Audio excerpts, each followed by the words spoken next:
shiny, shiny, plastic, black mirror fascist, obsessed capitalist. Are you feeling guilty Catholic?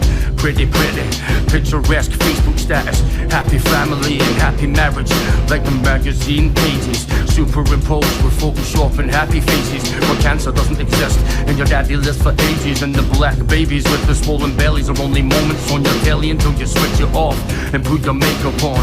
So walk your dog vegan and put your makeup on, posing perfectly pouting and put your makeup on. Hypocrite, selfie, snowflake nation, not making a difference, not voting, not independence, cause it's irrelevant to how your hair grows. You're pretty, and it's a pity that you're prepared to perpetuate your particulars on Instagram and prefer not to educate it over an avocado, like you know the answers to the problems of this world.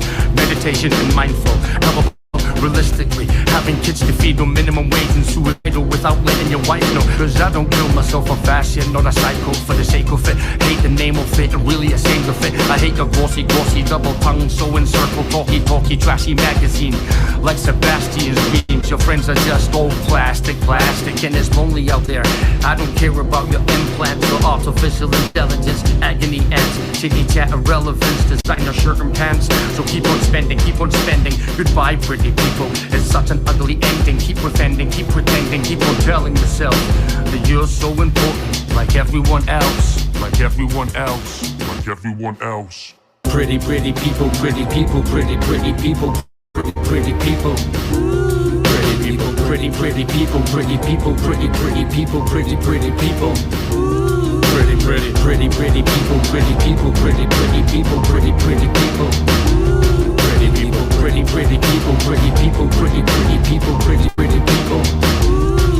pretty.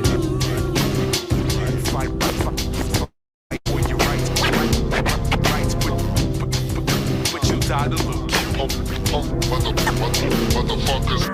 Goodbye, pretty people, I'll miss you. All your little giggling and self-serving circles, self-absorbed, oh shallow surface, all that fucking money and totally worthless, in entirety distractive. A life without purpose, your embodiment is everything wrong, emboldened by your Harvey Nicks arrogance, echo chamber, industrial multiplier, factory line features and adjusted plastic artifice, cosmetically cybernetic immortality activist agents. Away with your moisturizing skin armor nonsense, swigging beard lotion against a Georgian backdrop. One-sleeved tops are a symptom of civilization in decline. Beggars rocking £100 trainers with metallic shell toes. Designer baby accessories with perfect lips and a pre-birth sense of what looks fucking fabulous. It's ridiculous, marvelous, purebred, beautiful offspring of the embassy. Laughing at the wannabes that think that greed is power. The hours tick by and all you want is everything endless. You are now living in the culture with a locust consumer, target population, pool of fashion, housing, online grooming saloons. Pretty predator class, deadly privilege picking flesh in the populace fast. The terrorist victim look is this year's heroin chic. Superior models are snapped in pop-up bomb sites, pop-up prescription antidepressants, propping up debris arranged in artistical splatter patterns. Little ray of ignorant exception at the tipping point. You're dragged to the ground by the teeth of natural selection. We defecate upon your form, prone upon your back and bleeding in round the scissor man. Snicker, snack. Your entrified empathy, ultimately empty, dead heart, pretty face, piss upon your memory. Pretty people, pretty people, pretty people, pretty people. Pretty people, pretty people, pretty people, pretty people, pretty people. Pretty people, pretty people, pretty people, pretty people. Pretty people, pretty people, pretty people, pretty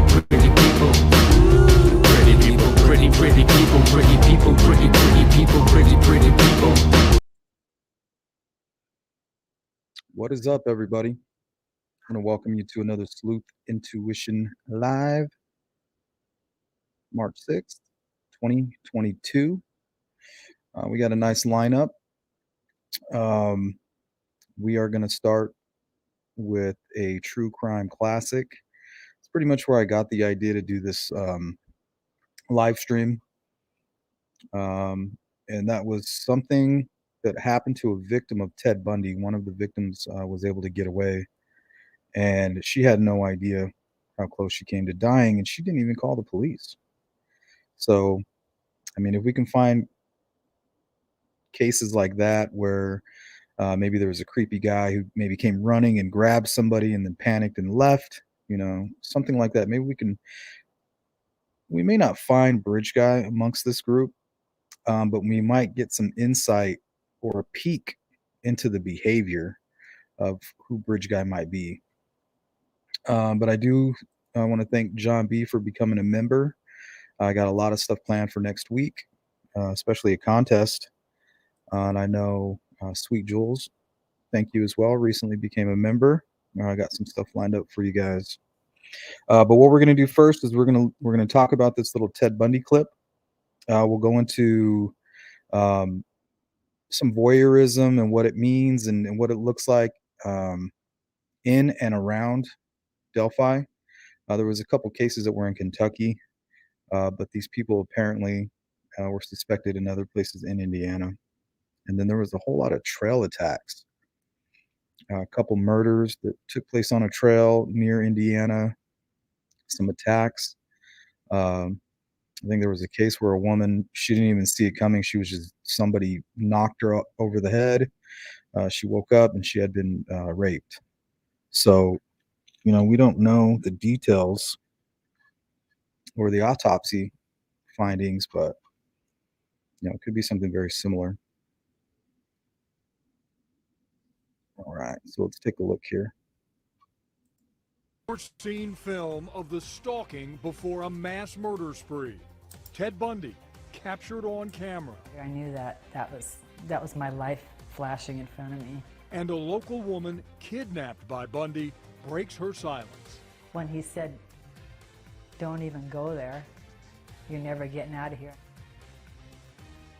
Tonight, Cairo 7 has learned that Washington investigators are taking a new look at crimes that could be connected to Ted Bundy. And hello again, I'm Steve Rabel. I'm Monique Ming-Lavin. Only Cairo 7 anchor Dave Wagner has the details of this new cold case investigation, Dave. You know, it's been nearly 3 decades since Ted Bundy was executed, but tonight we are learning investigators here in Seattle are re-examining evidence in crimes he may have committed. And for the first time, a local woman who says she was kidnapped by Bundy is sharing her terrifying story only with Cairo 7. And I still can see him.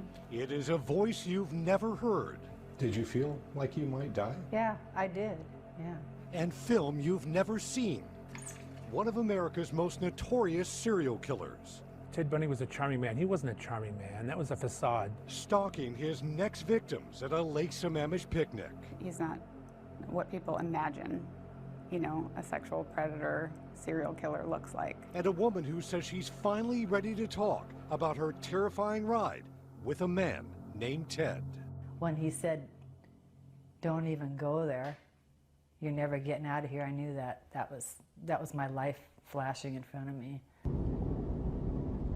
It has been 46 years since Otria Kritsonis last journeyed down this stretch of road. It sure has changed a lot with all the new buildings. But the memories of a snowy Seattle day in 1972 are clear and haunting. He was dressed real nice, and you know, his hair was kind of wavy, and he had dark eyes.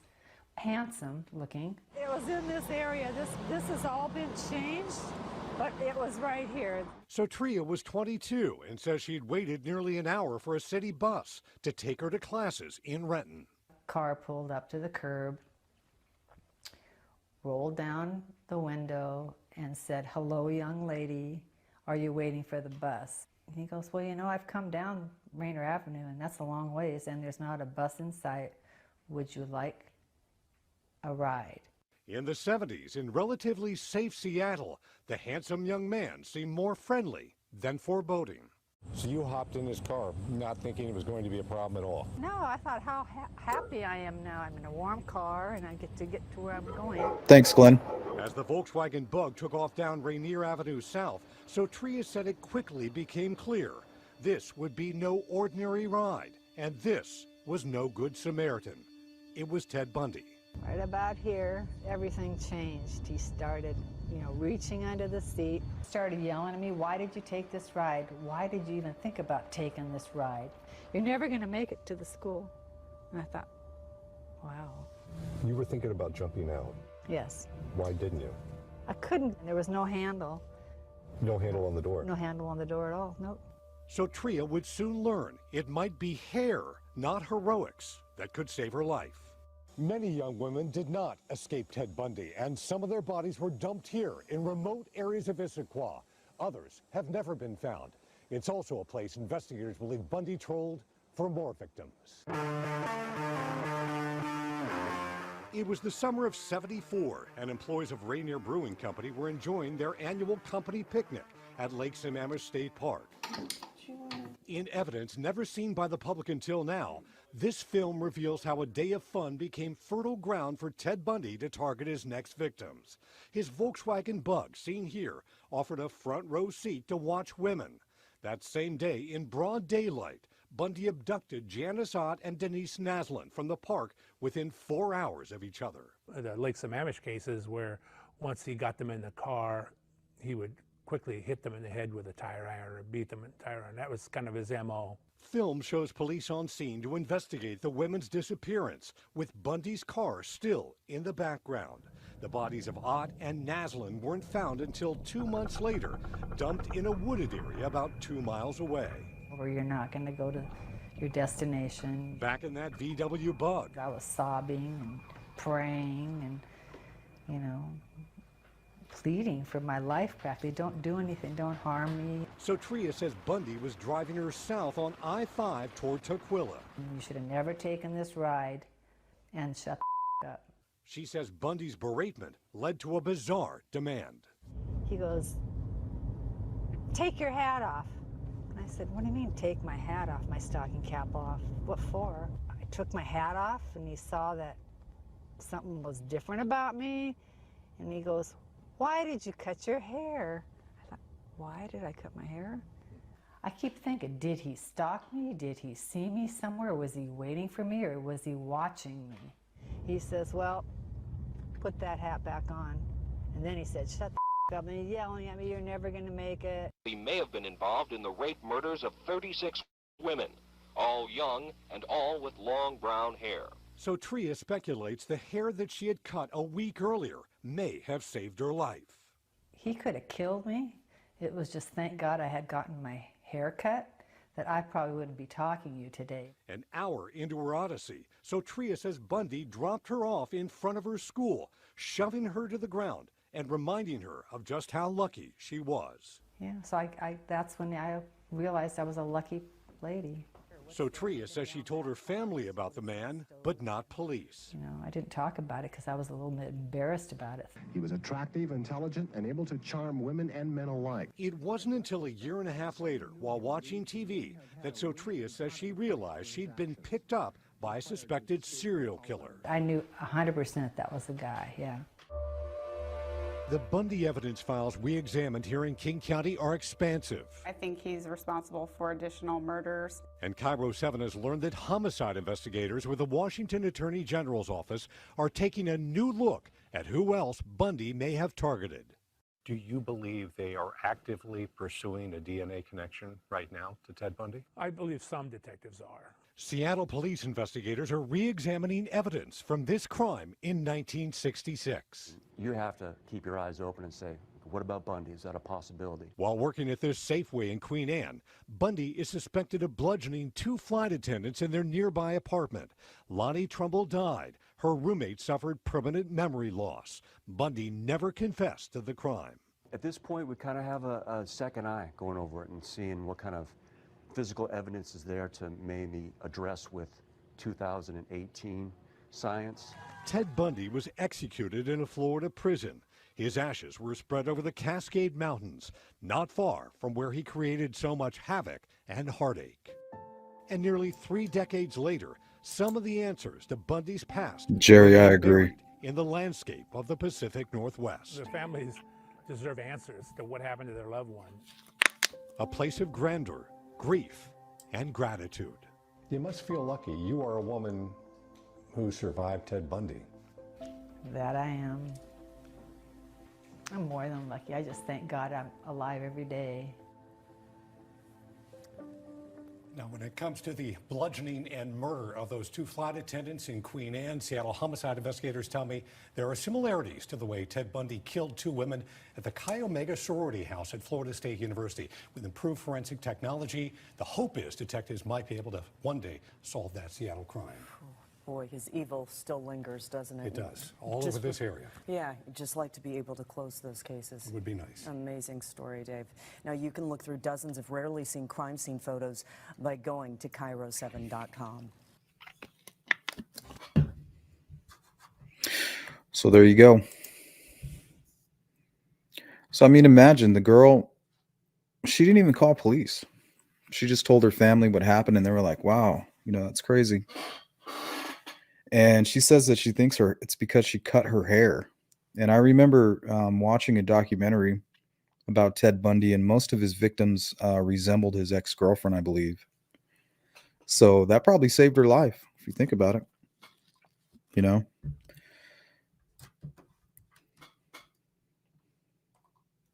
And that's what Ted Bundy was doing. It was voyeurism. He was watching, he was stalking. And to think that one of the places he was stalking, he actually kidnapped 2 girls. It was so easy for him, he went back 4 hours later and did it again. So imagine how scary it is for lightning to strike in the same place twice. That's terrifying.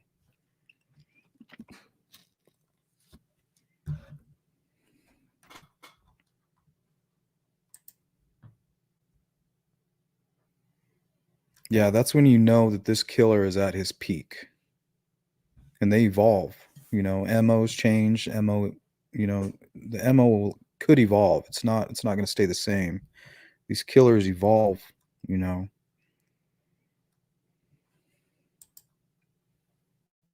What's up, Captain? How you doing, sir? Welcome. Appreciate your presence. Okay, well, let's keep it going here.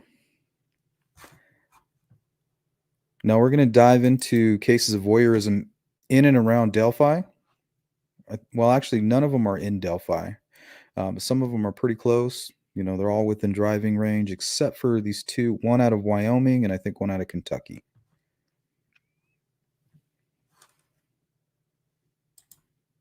Now, where we've learned a Greenwood man faces criminal charges tonight, accused of secretly recording women in a tanning bed. The victim contacted our Call 6 investigators for help. Tonight, she's thankful the case is now in court.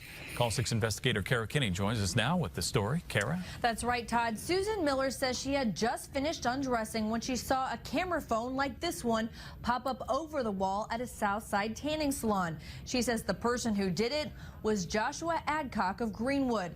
Adcock appeared in court this afternoon to face a voyeurism charge. He had nothing to say to our cameras about the allegations. The prosecutors say Adcock was a customer at the Laundry and Tan Connection on Madison Avenue and Stop 11. He's accused of standing on something to look over the dividing wall, which is kept open for ventilation, and watching fellow customer Susan Miller undress. Miller says she felt totally embarrassed by the incident, but she's glad charges have been filed. Now, according to the probable cause affidavit, when police confronted Adcock and confiscated his cell phone, police did not find any pictures or video on it of Susan Miller. I'm Call 6 investigator Kara Kinney.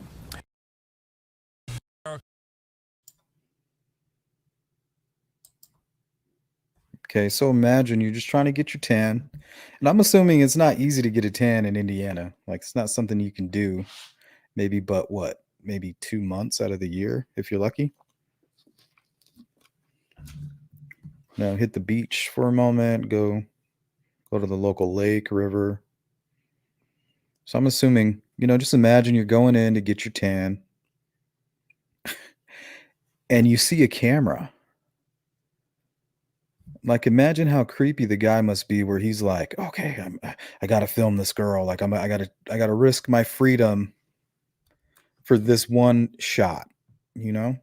It's people like that are driving by and they see a small child just coming out to grab the mail. And they're like, yeah, I just got to do it. You know, they take that opportunity and they just try to snatch a child because they know if somebody comes running out, all they got to do is let the child go, get back in their stolen vehicle or unmarked vehicle and take off. These are the same people that have these urges, uncontrollable urges, and then they're followed by great regret. And then that's when the murder comes in. They regret it and they don't want to get caught.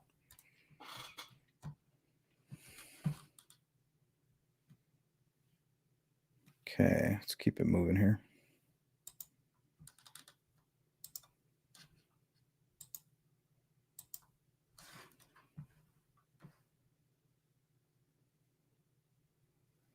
See which one I want to play next here. Oh, here we go.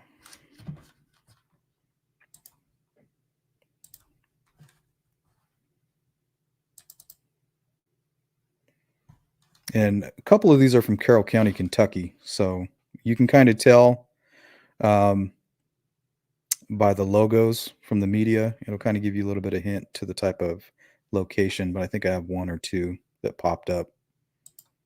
Jury is indicted by a federal grand jury for allegedly soliciting sex to a minor. The U.S. Attorney's Office indicted 39-year-old Kenneth Fisher on Thursday. They say he used emails and texts to try and coerce a minor to meet him for sex. Fisher was a teacher at Westminster West Middle School. If found guilty, he faces a minimum of 10 years in prison.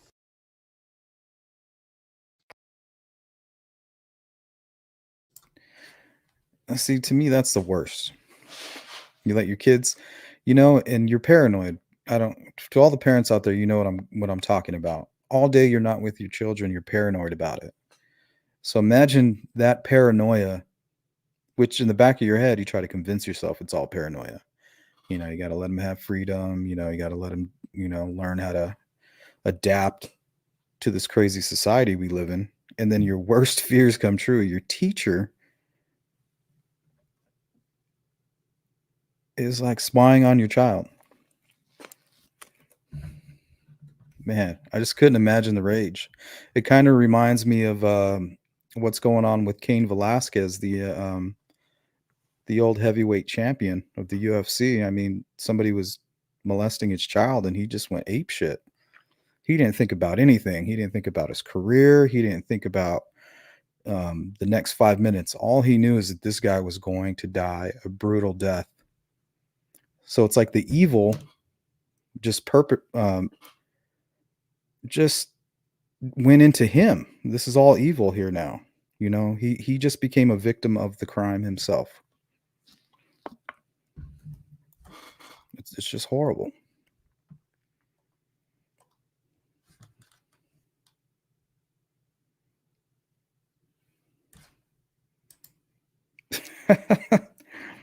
That's funny, Callie.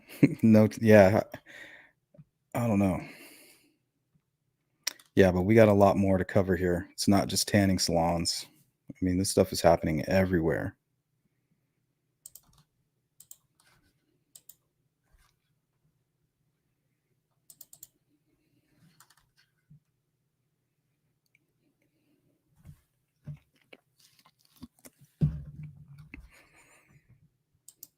Morgan County, the former manager of a Chili's restaurant in Martinsville, now charged with videotaping in the restaurant's bathroom. Prosecutors filing 15 charges of voyeurism today against Justin Benke. We told you about him last month. Benke was arrested then for videotaping women in his home using hidden cameras. Police say Benke has admitted recording women in the restroom. I think I might have a follow-up on that one. So, I mean, you can't even go to Chili's, guys. I mean, have you ever gone to Chili's and looked around for hidden cameras? I mean, would you even think of that? Like, I'm in a Chili's. How is it possible for there to be a hidden camera in here? Oh, because the manager's a pedophile and a stalker.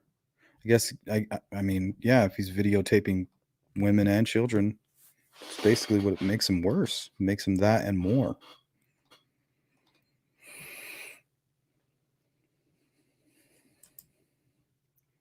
Yep, unfortunately, he'll be a registered sex offender. He'll have to go door to door, and then 6 months later, he'll probably perpetrate another crime.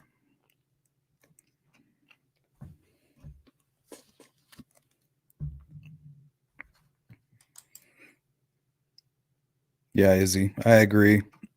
Social media really, they've really taken advantage of that incognito stalking. Yep, I got that natural tan. It's people of the sun.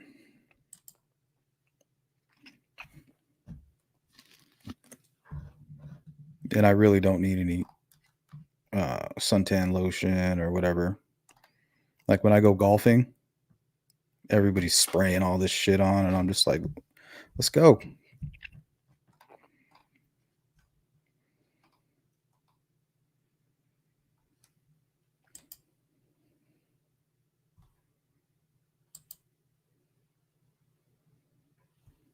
What's up, Deb?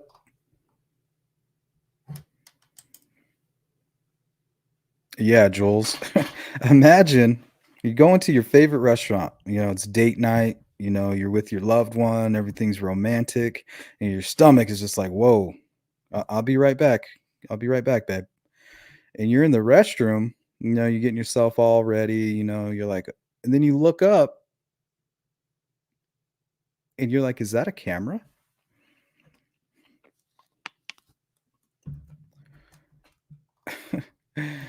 I mean, the balls on this guy. He's a manager. He comes into his restaurant early or late or whatever and installs hidden cameras. I mean, people that do that, in my opinion, that's not all they do. Think about it. The type of adrenaline they're looking for, the type of satisfaction they're looking for from this kind of thing, they're not just stopping there. So that's kind of what this live is about. It's about this behavior. Is it possible? Just like what happened with Ted Bundy, he attacked this girl, and for whatever reason, he chose not to include her, as one of his victims. She ended up escaping,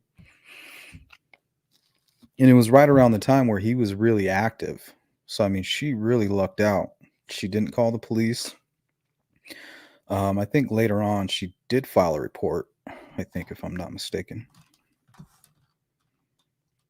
Okay, let's take a look at this one. Former Greenwood City Councilor with felony voyeurism after the state wrapped up a 6-month investigation. Brent Corey is accused of secretly recording a former employee at his lake house. Prosecutors say the woman was a guest of Corey and his mistress. The woman was recorded several times over a 2-year period. It becomes a crime when you don't know you're being videotaped and you're a place that you would expect to be private, like a bathroom or a changing room. Prosecutor says Corey's mistress also worked at his insurance agency. She discovered the videos along with thousands of sexually explicit images on the company computer. Corey was a counselor for 10 years and stepped down in August. His attorney declined to comment tonight on that charge. Interesting. So I want to go to this comment here by Boo Boo. Who exactly stalked the girls? We know Garrett Kurtz was good at it, so who else is doing it? Yeah, I just want maybe people who are local to that area to kind of think like, yeah, there was that one time when I was shopping and, I thought there was this guy maybe trying to film me or anything like that. Something along those lines. Maybe they even know the guy. It's the guy that I usually see, when I go to the grocery store. I think he lives somewhere near here. Just something that might jar your memory.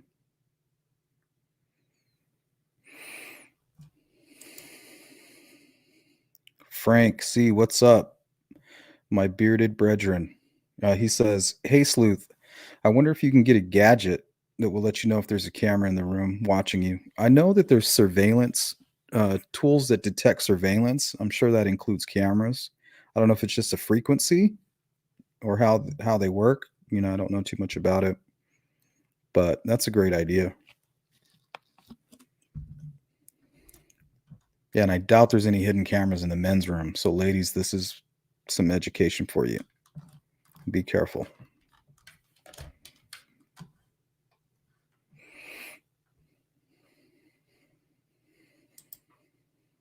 Yeah, you can do whatever you want. We're not here to slander anybody. If they're involved with the case, we can talk about it.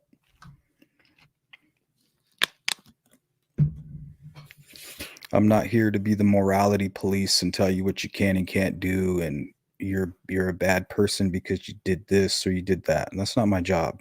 I'm just here to give you my opinion. And if you got something you want to, if you want to have a quid pro quo, let's have a discussion. Let's have a back and forth. I'm no expert. I'm just a guy who's obsessed with the Delphi case, and I'm just sharing my obsession. So welcome to that. That's where you are right now. Now, if I can learn some investigative techniques and get better at this, when Delphi solved, maybe we can start looking at the Evansdale. That's what I would really like to do, cases like that.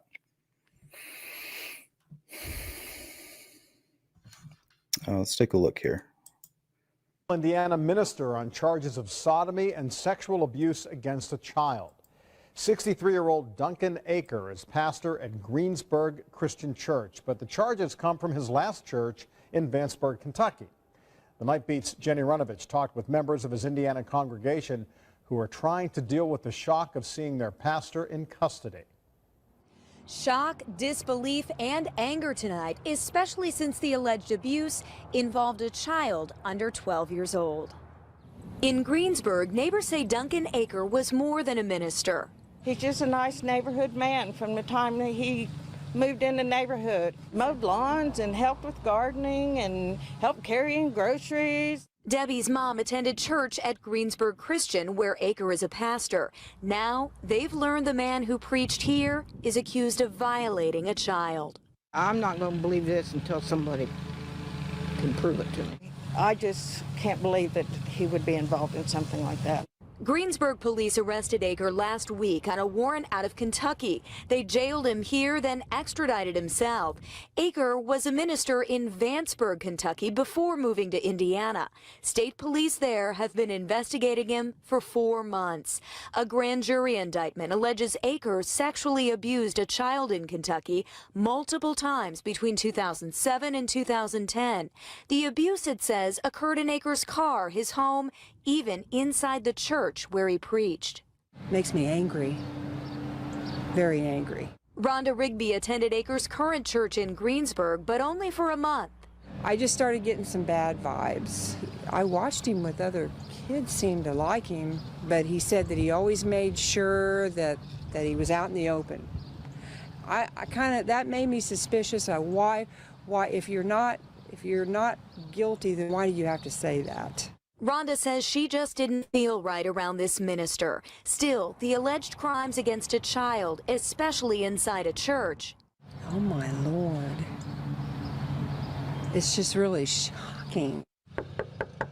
Duncan Aker's wife didn't want to talk to us. Her husband remains in a Kentucky jail, far from the church he led here for 3 years. Aker is not being investigated for any crimes here in Indiana. He's due in court in Kentucky on those sex charges on Friday. In Greensburg, Jenny Runovich, Channel 13 Eyewitness News. Wow. Inside the church. I tried to look for any charges that were filed against this guy. I couldn't find them. So I don't know if he was convicted or not. I thought that was interesting. Jill Moser, welcome. I hope everything's going well for you. That's alarming. And the fact that he just stood there. I wonder if they have a description of this guy, if they put out any description of what he may look like. You can kind of share that here. Oh, thank you, Callie. It says it's a frequency detector. EMF, electromagnetic frequency. Yeah. I think somebody else commented. I think they said ultraviolet. Pick up a heat signature. That's a good call.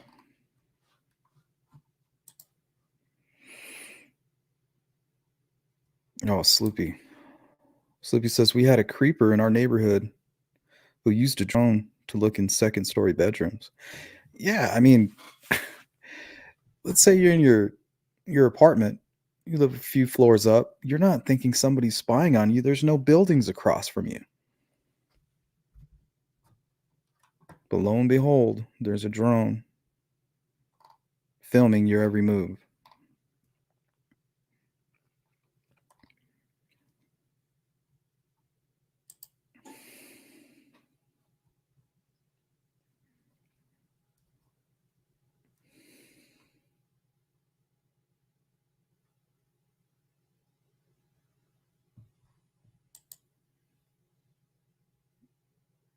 Shame on me who exposed this poor man, JP. I hope he recovers fully and you never have to experience loved ones facing MH issues. Bye. You're not worth any more of my time. Yeah, let's go around spreading negativity. Like I said, you got to go home and you got to, when you lay down at night and you lay in your bed and reflecting on the things you did today, that's what you get to do. You get to experience your own negative behavior. It's not a fun feeling.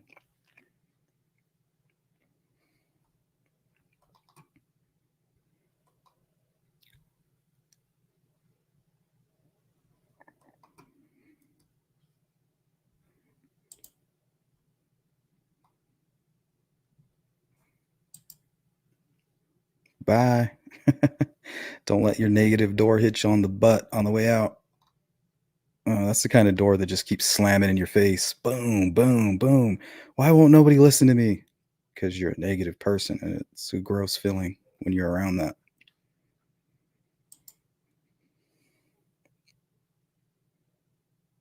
Yeah, we got to share this stuff, openly. Because these are the types of things that are uncomfortable to think about. So it's hard to be ready when you're faced with them, or your child or you yourself become a victim, because you want to have positive thoughts daily, and that's the one thing that I really don't like about myself, is the ability to kind of look through those eyes. So when I'm out with my family, I'm kind of looking through those eyes, and I'm trying to protect, the children and, the family that are my responsibility. It's not fun. It's not fun to spend your time, paranoid about child predators and that, but if I can protect my family and suffer in my own paranoia, I think that's just a father's, duty, in my opinion. All right, let's keep it going. Accused of preying on unsuspecting women while they shop. Tonight, police wanting to know if you were one of his victims. Good evening and thanks for joining us. I'm Wendy Ryan. And I'm Jameson Euler. Deputies say this man snapped upskirt photos of at least 7 women while they shopped. But they believe more victims are out there. Our Alex Hobson is in Brooksville with this crime alert.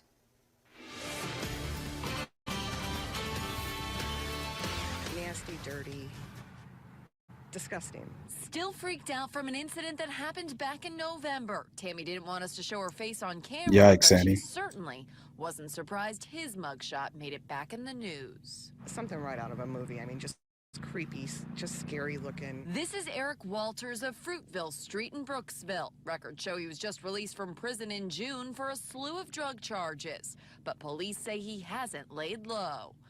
Walters has been arrested multiple times over the past few months, including in November when he's accused of both stalking Tammy and indecent exposure at this Circle K. I look over and there's this man sitting in a van, and he's masturbating. Tammy called police and had a restraining order taken out against him, but just a few weeks later, Walters was arrested again, this time for video voyeurism. And while he was originally just charged with 1 count, today he was slapped with 27 more. Police say a forensic analysis of Walter's phone turned up numerous videos where he reportedly went around town filming women underneath their dresses without them knowing. In all the cases, you can see him stalking the women in the store. He follows them around. He picks out his target. In each case, they were women wearing dresses shopping by themselves, leading the police chief to issue a reminder to women to always be aware of your surroundings. So far, 7 victims have been identified, but police know there's at least a handful of others still out there, including this woman in a red dress. They believe she was victimized by Walters at the Warehouse Wine and Liquor Store in Spring Hill back in October, and most likely doesn't even know it. Maybe if they see this guy's picture and they realize that this guy was following them around the store, they may come forward. There's definitely a screw loose. I'm just glad he's behind bars. Walters remains at the Hernando County Jail on a $54,000 bond. Anyone who sees his mugshot and thinks they may have been a victim is urged to contact the Brooksville Police Department immediately. You may be eligible for a cash reward. Reporting in Brooksville, Alex Hobson, ABC Action News. Wow. Oh, by the way, I have been speaking with Julian recently. He actually sent me a link to a GoFundMe So if anybody's interested, email me and I'll give you the link. I asked him how I could help. I was glad to hear that he's doing better. He was out of the hospital. He's being treated. And I said, what can I do to help? And he says, well, I don't want to ask my family for money. I just want to kind of start getting, my stuff together. And he says, well, I'm going to set up a GoFundMe. So if anybody wants that or is interested, I have the link. He emailed it to me. I think it was yesterday.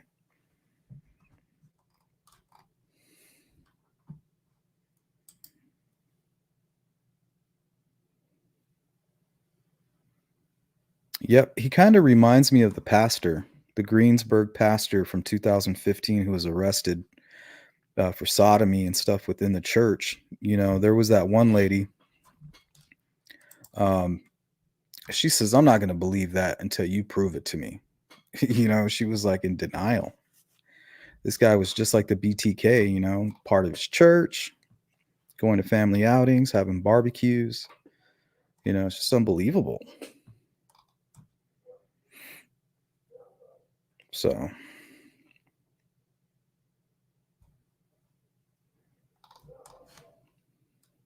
this one is an Indiana man charged with spreading HIV. So this is kind of off topic, but I just wanted to include it here. I just thought it was interesting. Man is under arrest, accused of knowingly and intentionally spreading the virus that causes AIDS. Police in Greenwood say Tony Perkins met women through an internet dating site. It's my personal mission to help save lives. God spared me. I've tested negative for a year. My last AIDS test was in February. Negative. This ex-girlfriend who didn't want to be identified went to police. God spared me, and maybe I was the angel to stop the Antichrist. His quotes were, a whore gave it to me, so if a whore wants to sleep with me on the first night, she deserves what she gets. Police are trying to get word out about Perkins, hoping other women will come forward. WRTV reports that police think he had sex with 100 or more women. 10 have contacted police so far. Perkins was diagnosed as HIV positive in 2004. Perkins remains in jail, unable to pay a $9,000 bond. Sandy Kozel, The Associated Press. Wow. So I just thought that was shocking.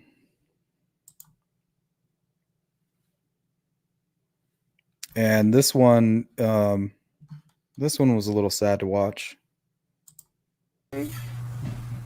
It's hard for Adriana Beard to talk about. The high school student worked at Goodwill as a cashier for a year until police showed Adriana images of herself using the employee bathroom. I don't go to work like, oh, this person's going to record me. I'm going to stay away from them. Like, you don't think of those things.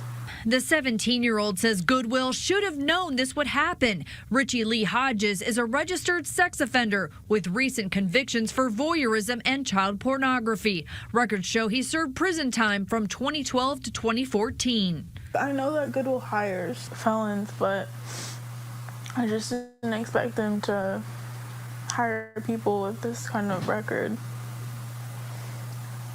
It's really upsetting. Adriana's mom says Goodwill should have kept a closer eye on Hodges.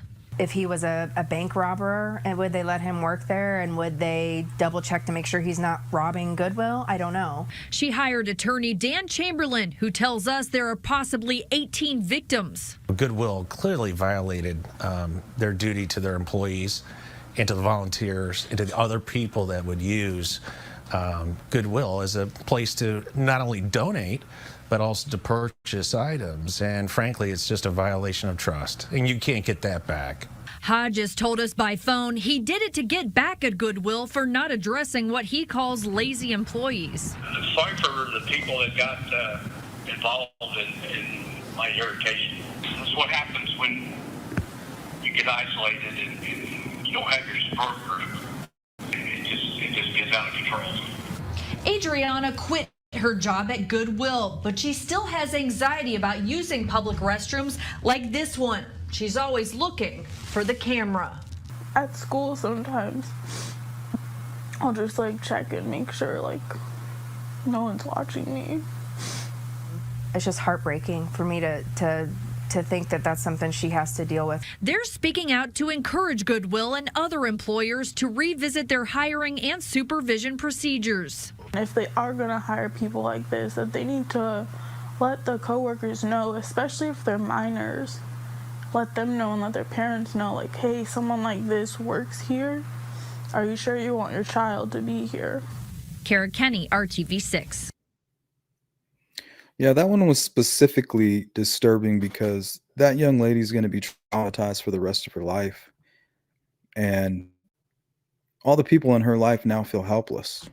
You know, the one job of a father is to protect their children and their wife.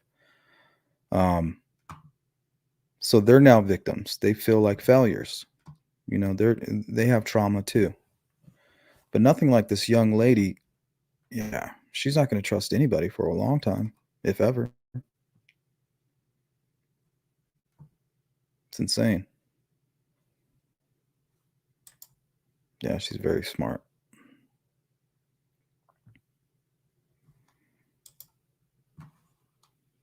Okay, this is going to be the last one on this topic. And then we'll jump into the trail attacks. We'll see if we can find any similarities, any behavioral,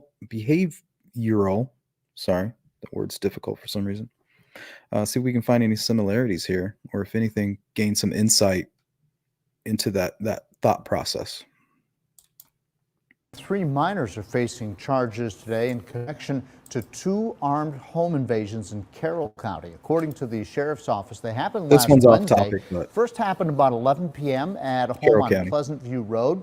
According to deputies, the homeowner says several masked men entered the home with guns looking for their son. The owner said that one of the men put his hand over a child's mouth and placed a gun to the child's head to get him to stop screaming. After learning the owner's son was not at the house, the men left to search another home on Glendale Road near Galax. The men then returned to the first home. Deputies were able to arrest them and recover 2 guns and several knives from their car. Michael Owens, Casey Reynolds, and Zacchaeus Jones Frost were all arrested and charged with over a dozen charges each, including grand larceny and kidnapping. They're being held in jail without bond. The 3 minors who were arrested were charged and taken to juvenile detention. Yeah, just threw that one in there, played it at the end. Just shows you the capabilities of young people. You always think, well, this person who did this has to be a certain age or something like that. These young kids are very brazen. They went into the home, threatened to kill a young child, left and went looking for their target, and then came back. I mean, these guys were on a mission. These are young kids.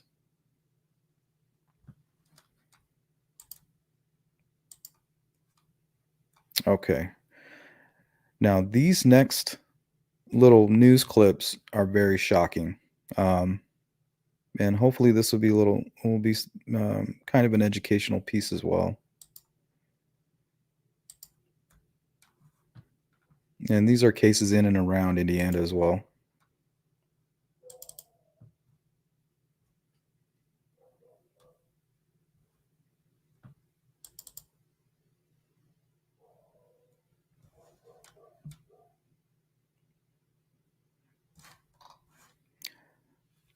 So if you're an avid hiker, you know, and you like to go on trails, you know, a lot of these attacks happen where women are on the trail that they go on every day for years, and they just happen to be the wrong place at the wrong time, with the wrong, you know, with an animal that's basically on the loose there.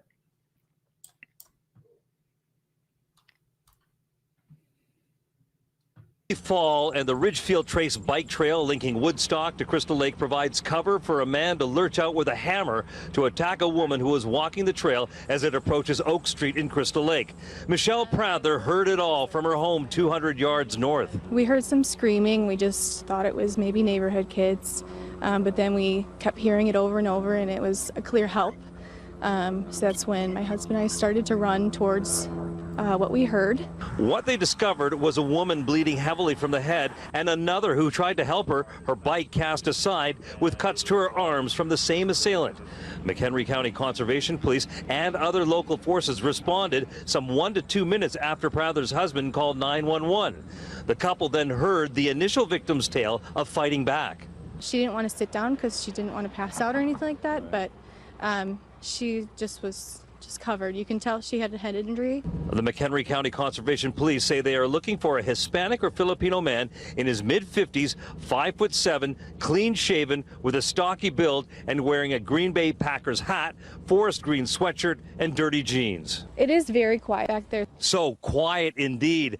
At this hour, you'd expect a lot more people to be out here on this path, making their way home or going elsewhere. All we're seeing is extra police patrols from the Conservation Police and Crystal Lake Police. They say they'll be out here on foot and bike in the aftermath of this incident.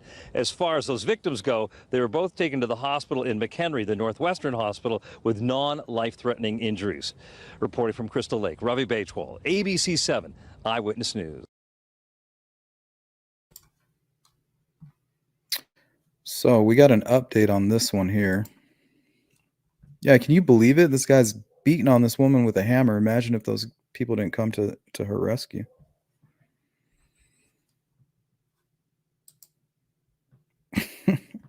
Punishment for pedos. Nail their penis to a table in a hay barn.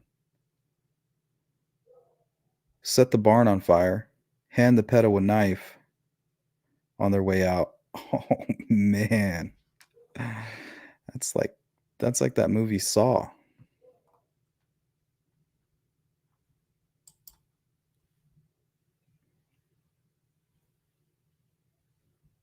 Okay, so there was an actual update on this case. So let's take a look at the perpetrator here. Now on breaking news, this is video of police arresting a man wanted for allegedly attacking 2 women with a hammer in northwest suburban Crystal Lake. Angel Ronaldo Cardoza was taken in by SWAT team members earlier tonight. Police say he attacked 2 women Tuesday afternoon along Ridgefield Trace bike trail. A motive not known. Cardoza was caught on surveillance camera after the attack. He faces numerous charges. Well, they got him. And he was convicted of that crime. I made sure I was able to find it fairly easy.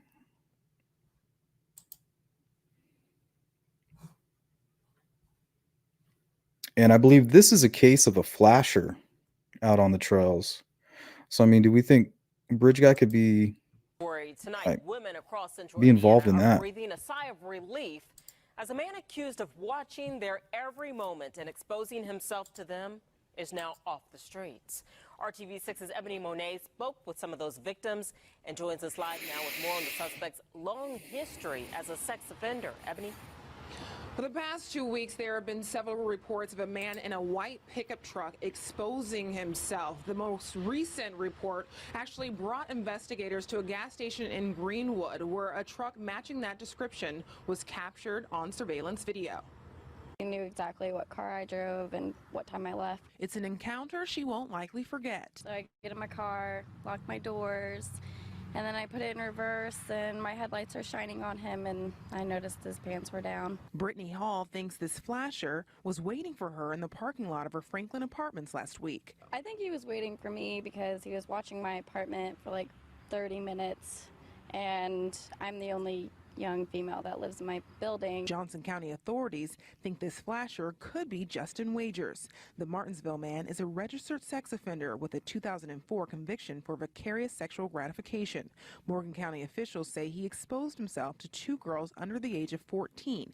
Now he's in the Johnson County jail for indecent exposure. I'm very relieved because now I don't have to walk out and look around my shoulder to make sure he's not out here or that he's not gonna do it to somebody else. Police say they caught Wagers after a woman came forward with a description of him and his white pickup truck. They say he followed her from the Circle K in Greenwood as she rode her bike home. Then he reportedly pulled over, yelled, "Hey lady," and when the woman turned around, he was exposing himself. When he pulled off, she tailed him and got the plate number. It makes you feel a little unsafe, a little uneasy in the neighborhood. I don't generally let my kid go very far, and such as a reason why. Several Johnson County police agencies are working to find out if Wagers is connected to other flashing cases they're working. It was still dark out, very dark out. But I was going to go out on my patio, and he was sitting in my favorite rocking chair without pants. While police investigate whether the at least 6 recent Johnson County flashing cases are related, Wager faces charges in Bartholomew County for public indecency and nudity. Wager is required to register as a sex offender until 2019 for a 2005 conviction. However, if he is convicted for a second sex crime, he will be required to register as a sex offender for the rest of his life. Reporting live, Ebony Monet, RTV6. Wow. That lady said she came out to go sit in her favorite rocking chair, and there was a guy there with his pants down, you know, playing with himself. Like, what puts a man in that position? What type of urges? And that's what I want to bring up. What were those urges? What was this person going through? That's like some type of uncontrollable behavior. You know it's wrong. You're facing years in prison, if not getting killed, you know, by somebody potentially. So it takes a certain type of behavior. I just can't put my finger on it.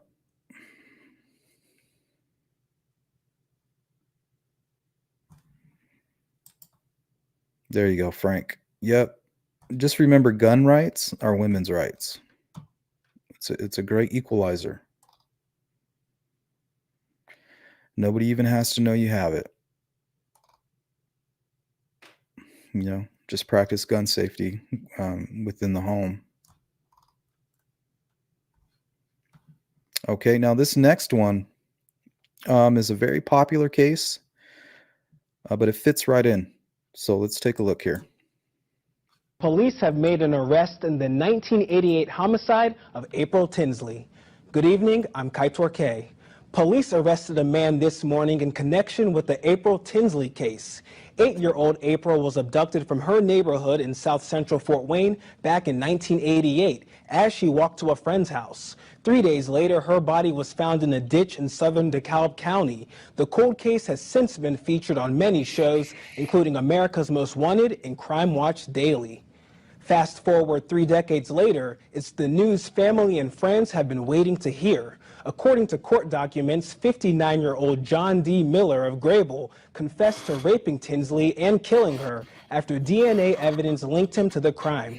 We have team coverage tonight, beginning with News Channel 15's Angelica Robinson, who joins us with more details of the arrest.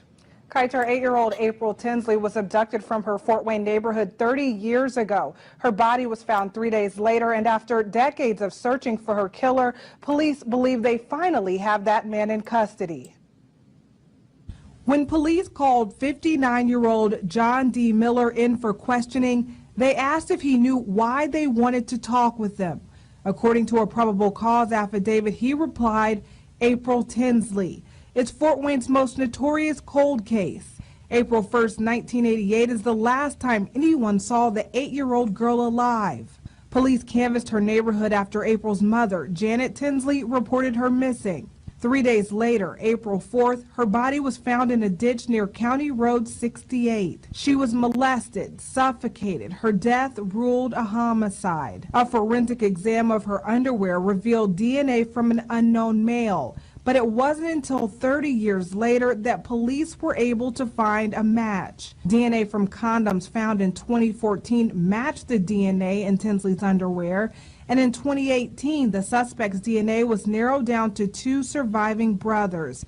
John D. Miller was one of them. Police collected several items from Miller's trash can located near his trailer in the 13,000 block of Main Street in Grable, including 3 used condoms. And 3 days later, July 9th, 2018, authorities learned the DNA from those condoms was consistent with that of the DNA found in Tinsley's underwear in 1988.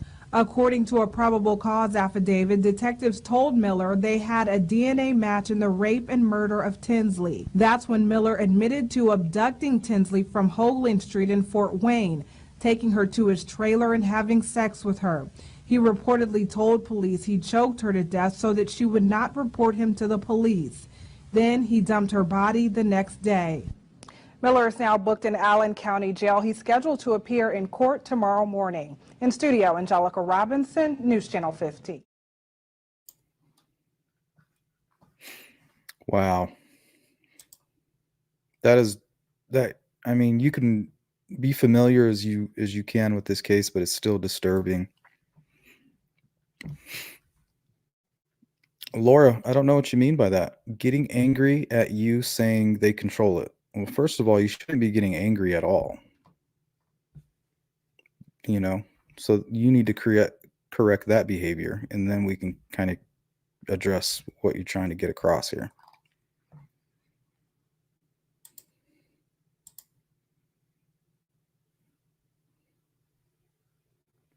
Mr. Cruel. I covered Mr. Cruel.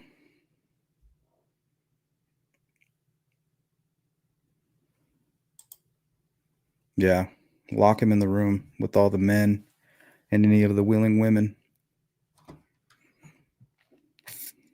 Whatever happens, happens. But at the same time, that's still brutality. You know, it's hard to shake that.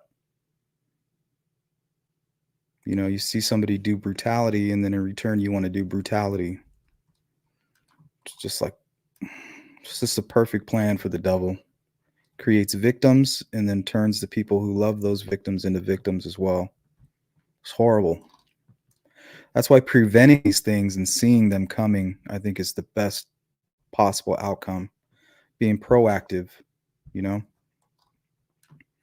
Because if it does happen, the nuclear fallout just doesn't end. Like thinking about the Delphi case, I mean, it's changed so many people's lives in that immediate family. There's just no coming back from it. They're all victims.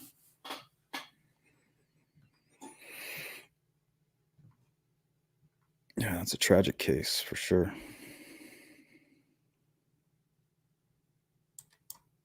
Virginia, speaking to hikers, we now know that one man and one woman was assaulted.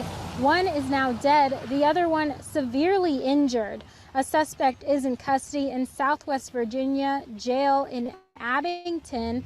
No names have been released regarding the victim. However, we do know the suspect's name, and that is James Jordan. Now, James Jordan is from Massachusetts, and if that name sounds familiar, it's because last month Jordan was arrested on aggravated assault in Unicoi County, Tennessee. Jordan went by the name Sovereign while hiking on the Appalachian Trail. Hikers on this trail are saddened by the loss of a fellow hiker. And a lot of people come out here to heal, and I would assume I would hope he didn't come out here with a pre-agenda of harming people, but it kind of sounds like maybe that's the case. We push ourselves to the limit, and then you have people that come out and do this, and that's a very sad factor for what is happening today. Now, this investigation is still ongoing. We'll make sure to update you as we receive more information. For now, in Damascus, Virginia, Kristen Gallant, News Channel 11, in your. Yeah, I mean, this behavior is everywhere.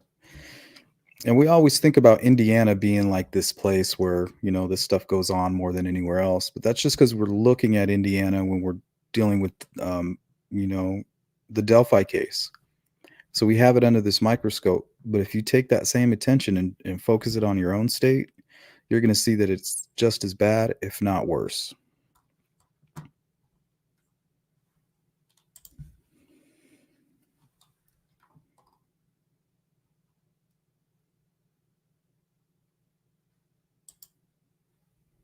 Yeah, I agree with you, James. Cameras, like if you cut the power to my home or the internet, I still have cameras that are operating.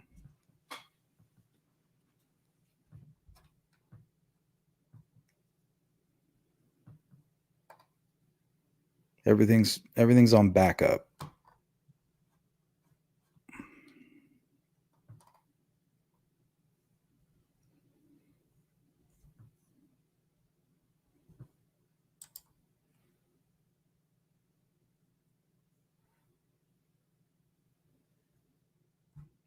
Yep.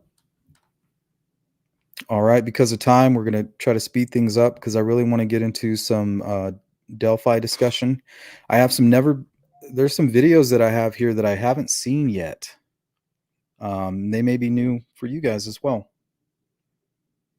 So we will take a look at those, but let's keep going on with the topic here of trail attacks and see if anything kind of jumps out at us, if we can learn anything about these types of perpetrators here.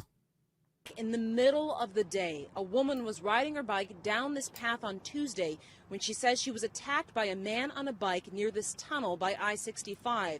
It was shortly after noon. He bumped her bike, she fell off of her bike, and what she's telling us, he attempted to sexually assault her. The woman was able to get away.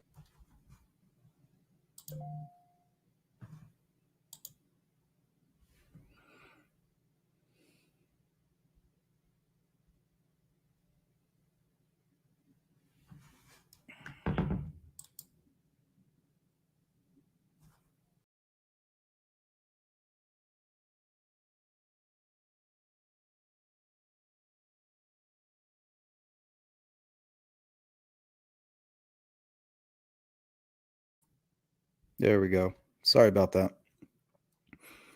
My system froze up for a moment. So we'll get back on track here.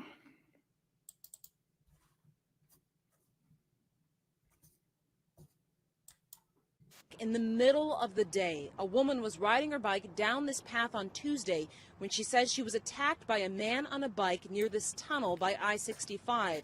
It was shortly after noon. He bumped her bike, she fell off of her bike, and what she's telling us, he attempted to sexually assault her. The woman was able to get away. Even though it's daytime and you're on a bike trail, if at all possible, don't ride alone, ride with somebody else. Madeline Huff lives in this area.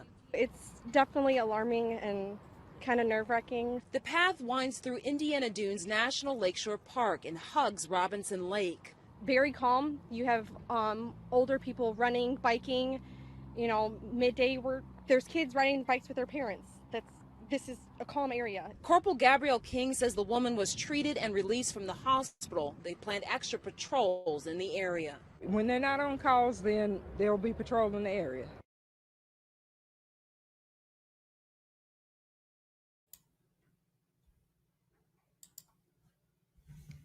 It's like, that's it. Sometimes I don't trust that. Don't mind my dogs barking. I think my wife just pulled up. That usually drives them nuts when they hear a vehicle.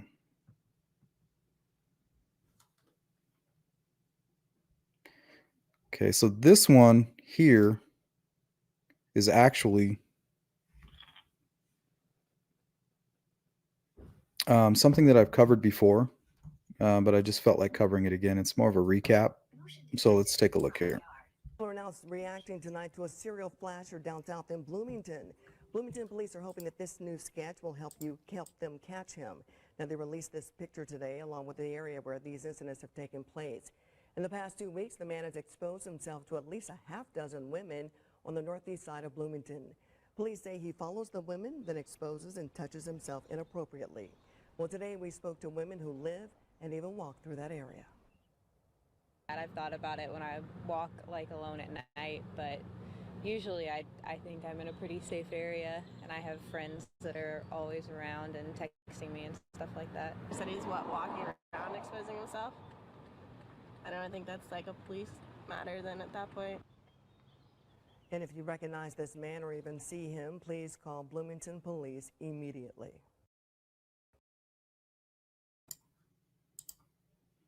So I always got a kick out of that little sketch. I always thought it looked familiar.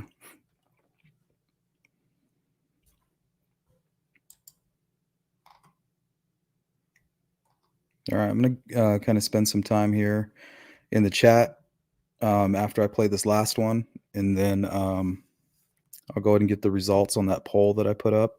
And then we're going to dive right into Delphi, and I'm going to open up the lines too. So if anybody wants to call, feel free. If you have any questions or there's anything you want to talk about in regards to Delphi, I'm going to open it up a little bit for that, maybe about 15 minutes.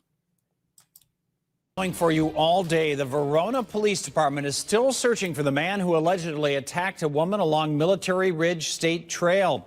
The victim was able to fight the man off and suffered minor injuries. The suspect ran away down the bike path. The victim added she didn't recognize the suspect, but described him as a man between 17 and 25 years old with curly hair and a medium build. This attack actually happened so close to the Verona police station that officers responded within a minute.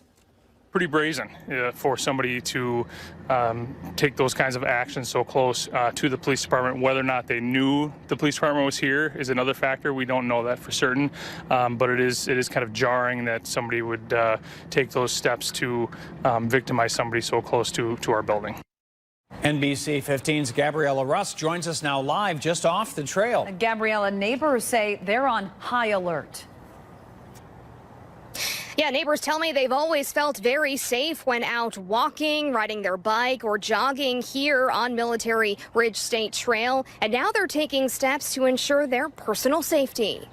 It's like in our backyard that this happened. So, yes, I was very shocked and surprised. That's really scary because I'm on this trail almost every day. An attack on a popular trail in Verona. And this time of year is the best time of year for living in this area because of the trails. As a neighborhood keeping their eyes peeled. Be more noticeable about who we pass as we walk. Take more notice of any unusual type of behaviors that we might see. Longtime residents say safety is now a priority when out and about. I will be more cautious when I'm out walking, and that's sad.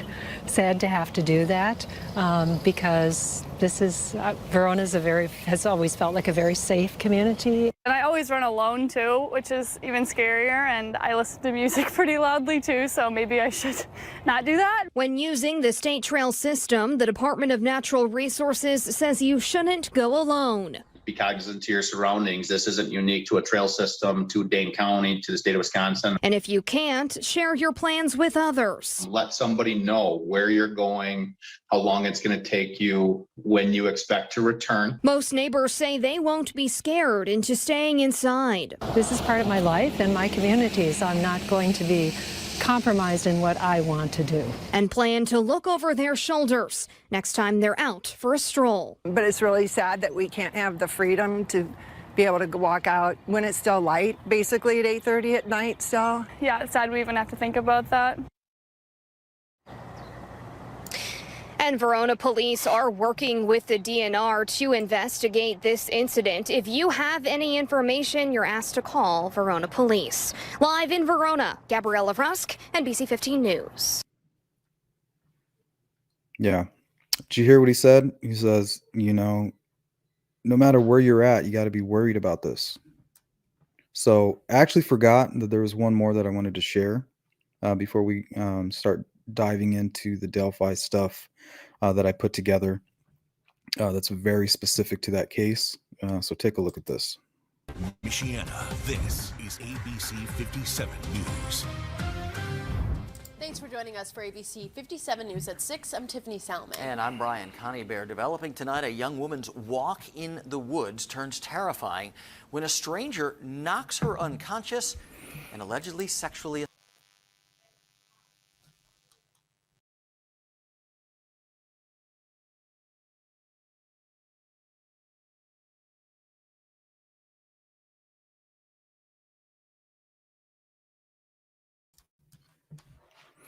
Just super glitchy today.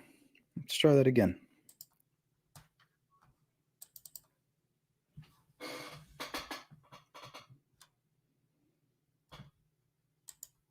Michiana, this is ABC 57 News. Thanks for joining us for ABC 57 News at 6. I'm Tiffany Salmon. And I'm Brian Coneybear. Developing tonight, a young woman's walk in the woods turns terrifying when a stranger knocks her unconscious and allegedly sexually assaults her. It happened at the Grand Mere State Park in Berrien County, the site of an eerily similar attack back in April. ABC 57's Roxy Elliott is live at the Lincoln Township Police Department with why those two attacks could wind up being linked. Roxy? Yeah, Brian, good evening. Well, Grand Mere is one of the most popular parks for people to visit in Berrien County, as you will know. And it's so great because you can access actually Lake Michigan by going on the trails.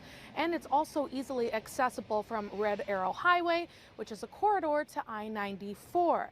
But it has people here wondering about the person or persons who have been lurking in those trails, whether they be a local or maybe someone from out of town, and attacking now 2 women, and has residents here understandably scared to go back. Grand Mere is really close to the highway, so it's very accessible for somebody who can go in and out. So with that kind of thing leads to a potential danger. Between 6 and 8 Tuesday evening, an 18-year-old woman was enjoying what was supposed to be the peacefulness of Grand Mere's nature when she was approached by a white man with dark hair in his 30s who knocked her unconscious. Hours later, she woke up with injuries and called police. Just 5 months ago in April, a 28-year-old woman was attacked while with her dog on the trails by a man with a similar description. These people that are predators like this can hide in plain sight. So literally someone that looks innocent walking down the trail might very well have ill intent. After that April incident, Lincoln Township Police released this suspect description. While they are waiting for a separate sketch for yesterday's attack, which could very well be a separate suspect, they aren't ruling out a possible connection. I don't want to comment too much on the physical description at this time because we're still trying to obtain that information. There are some similarities between this suspect and the suspect in the April incident. We have not excluded that it could possibly be the same person. For Danielle Burfiend, she's an avid hiker and always shares her location, carries bear spray and a hiking stick in case she confronts a predator. I look at the types of cars that are in the parking lot. I always check out the license plate. I like to personally know, hey, is these people that are coming to visit this, are they out of towners? The other thing is that if you see somebody on a trail, approach them, say hi, say, oh, nice day, good morning. You're less likely to be attacked if you approach somebody because they're going to think they're going to remember something. Now, a reminder, Grand Mere is a state park, so it is owned by the Michigan Department of Natural Resources. So Lincoln Township Police say that would be the entity that would have authority over whether cameras are installed or more lighting. We did reach out to the DNR for comment. We haven't heard back yet, but if we do get a statement, we'll be sure to include that on this story online. Now, if you are someone who frequently visits Grand Mere, you'll want to hear this.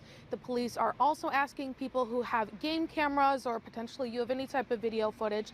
They're asking you to look at your footage, see if there's anything suspicious, and if anything even looks remotely suspicious to you, they want to know about it. They want to see the video. We'll have their number and an email that you can send that stuff to if you would like. Live in Stevensville tonight, Roxy Elliott, ABC 57. So what you guys think about that sketch? The sketch kind of reminded me of the older sketch a little bit, like the nose. Let me see if I can find it. But it was enough for me to kind of created enough curiosity where I pulled up a map, kind of see how far this place was. I think I passed it. There it is.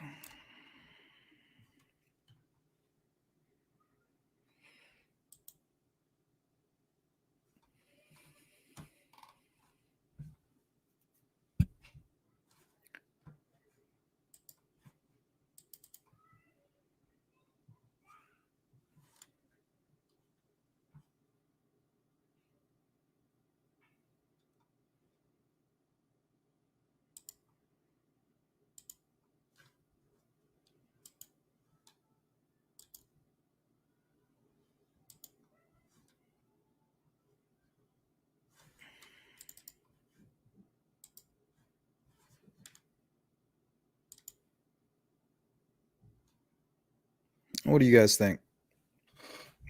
Is it a reach?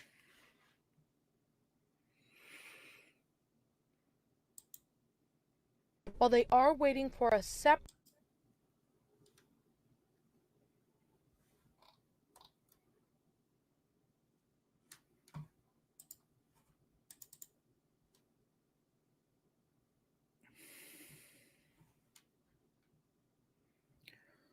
Yeah, and this one he has like a cut or shaved eyebrows or something.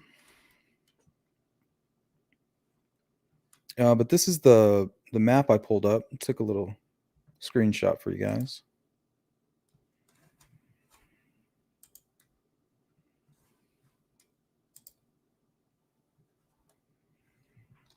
So there's Stevensville. There's Delphi.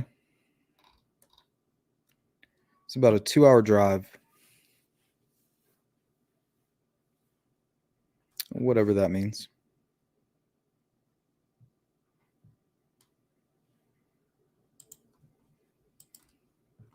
Okay.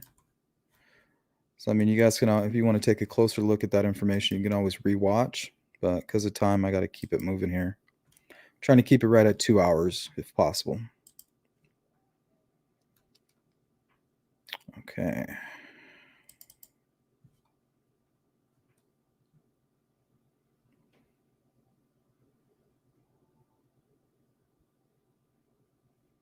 So this was pretty interesting too.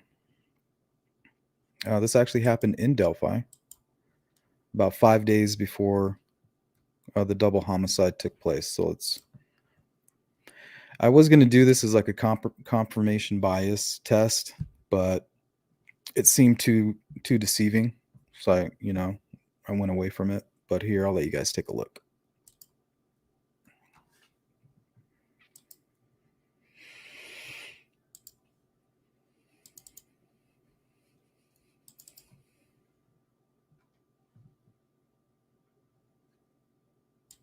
Police are asking for your help to find the man who robbed a gas station at gunpoint this morning, right across the street from the Carroll County Sheriff's Office. It happened around 5 at the Sunoco on Main Street. Police say he took all the money in the cash register, plus cigarettes and the gas station's phone as he left and then rode away on a bicycle. Gas station owner Paul Singh says even with a strong police presence in the area, this Sunoco has been robbed 3 times. Everything was okay for a while, and this just really shocked me. Singh says in 2011, one of his employees was stabbed during an armed robbery. That employee survived, and the robber was convicted. Singh says he hopes the same thing happens to the man responsible for today's robbery. Of course, anyone with information is asked to call Delphi police. So did you see this guy? Let's take a look here. So this guy's wearing a blue jacket and a white bandana over his face.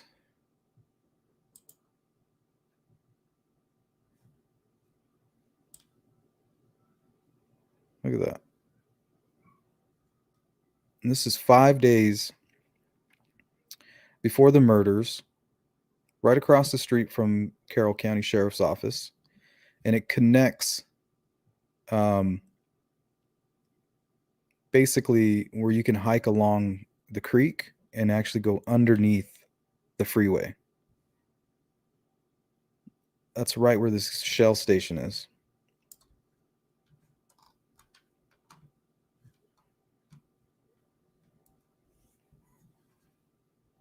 So I remember going, wow, it's insane.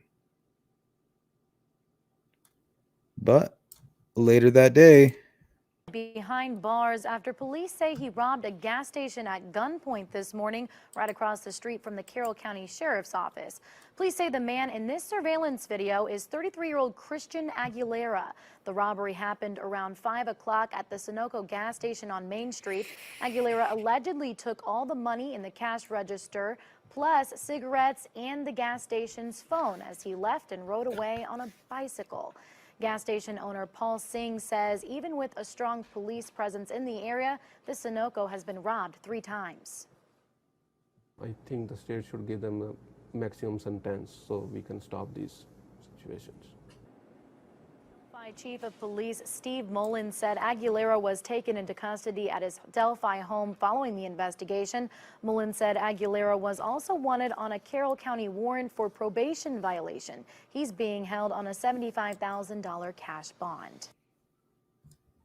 What's up, Curly? I'm having a great day. It's a wonderful Sunday. So I thought that was interesting. I mean, this guy comes walking in to this Delphi Shell station and robs the place right across the street from the police station.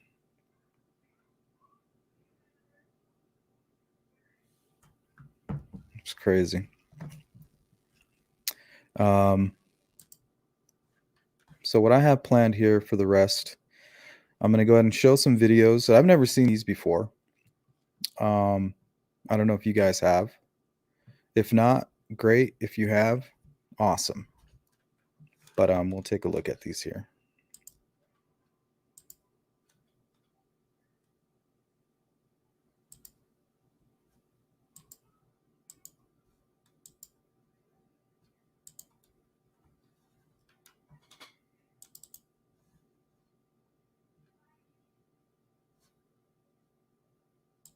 It's 24 right now, new on daybreak, as the man in charge of the FBI's Indianapolis office gets ready to retire. He says one of his biggest regrets is the murders of 2 Delphi teens, the fact that it's still unsolved. 24-hour News 8's Brittany Lewis actually talked with him about the case and then the many others that he's worked all over the world in his 30-year career, Brittany. Yeah, he's had a very fascinating career that's ending here in Indianapolis. Jay Abbott has been the special agent in charge of the FBI's Indianapolis division since 2014. He'll retire at the end of this week, wrapping up a career that's focused on cold case homicides, public corruption, counterterrorism here in the United States and abroad in Paris. He's worked some major cases over that time, the so-called 20th hijacker from 9/11, Richard Reed, the man known as the shoe bomber who tried to light an explosive in his shoe, to name a few. But when he looks back on his 30-year career, and especially his time here in Indianapolis, he says one of the cases he feels regretful about are the unsolved murders of Abby Williams and Libby German. We've all had a personal connection to that, and though it's not the FBI's case, Carroll County and Delphi Police Department and Indiana State Police are the lead, but they asked the FBI for our help. And I most certainly was very pleased to provide whatever help we could. And we provided a huge amount of help. But the fact that we've not been able to solve that case has been a disappointment. And I've already challenged my successor, Grant, that I want him to solve it on his watch, because I am confident, very confident, that it will be solved. We have viable leads. We've just not been able to solve it yet. But it's so frustrating with the amount of leads and information that we haven't turned that corner yet. So I'm hopeful that that will happen. He says one of the biggest frustrations he has with this case is some of the misinformation that has been put out about it. He says they've tried to be very responsible with releasing information about the case because of how it might impact Abby and Libby's families. You'll hear much more from him, specifically what it's like working in an FBI under scrutiny from the president, coming up in our next hour update. And you know, I've got to point out how, to me, it seems very unusual to hear someone speak so clearly and emotionally about a case that's been unsolved. Oftentimes when you talk to an official, you hear specifically official words from them. But he got down to the root of it, that it's frustrating to him that it's not been solved. Yeah, and this one's going to stick with him. Okay. Thanks so much, Brittany. We'll look forward to more from you. It's 6:20. So I thought that was interesting. I haven't seen that video before, and I haven't seen this one either.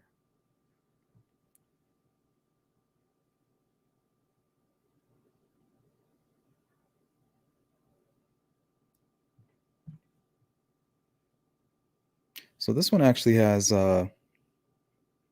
looks like Derek German hanging out with the group. So this was really interesting. Families and friends of those 2 girls slain on a hike, and they're coming together for the first time to speak about their anguish. It's like I had open heart surgery, but they never used any anesthetic. And they say, I'm sorry, you're just going to have to live this way, with part of your heart missing the rest of your life. The families tell me they have faith that the man responsible for the murders will face justice. His voice was captured by the girls on a cell phone. We're we're going to get them. We're willing to wait. We're willing to wait as long as it takes. 13-year-old Abigail Williams and her best friend Libby German went missing after setting out on this hiking trail in Indiana. Their bodies were found the next day in the woods. I sat down with the families at Libby's home where they had gathered. The walls were adorned with tributes to the two teens gone too soon. What do you miss most about the girls? An easier question is, what don't you miss? That one's easy. Nothing. Nothing. Abigail's mother, Anna, told me a recent dance at the school the girls attended brought home the heartache. Part of me wanted to go to the school and see all the girls in pretty dresses and give them all hugs. But I knew how hard it was going to be to not have our babies there. In February, after the girls were found dead about a quarter of a mile from this bridge, tens of thousands of tips from the public came pouring in to help catch the murderer. Law enforcement here in Carroll County, Indiana, are still chasing down leads every day, but the killer remains on the loose. There's somebody out there running around, a murderer.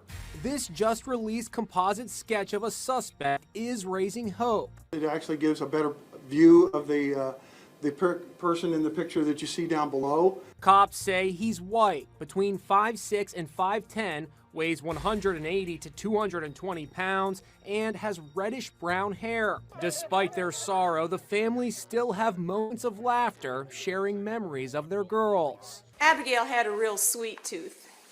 She really liked candy, and she liked her candy, and she liked everybody else's candy.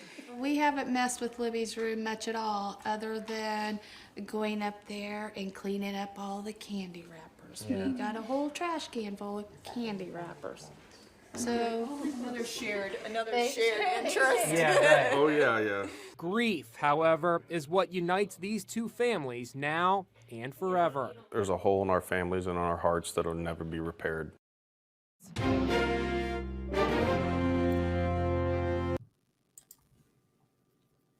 Yeah, so I don't know if any of you ever saw that little clip before. That was a first for me. I don't think it's on YouTube. I had to search it on Google and found it on a news website. So, got about 30 minutes left here. Some interesting stuff happened this morning. I had an opportunity to talk with Captain from True Crime Garage. We're on the phone for about 2 hours. It was very interesting. Got a lot accomplished, got a lot of new information, cleared up a lot of misinformation that's been going around, which was great. We even talked about him kind of hanging out with us here in the near future, after some things clear out, and we kind of just kind of watch things as they start to develop here in the case, and then we'll take it from there. But he brought up a really great point, and I seem to be on the same frequency when it comes to this. So we'll watch this video. It's basically an early news report about Brad Heath and what he may or may not have seen. So let's watch that, and that way we can kind of segue into the piece of information that we kind of discussed, and I thought kind of stood out from my conversation with him today.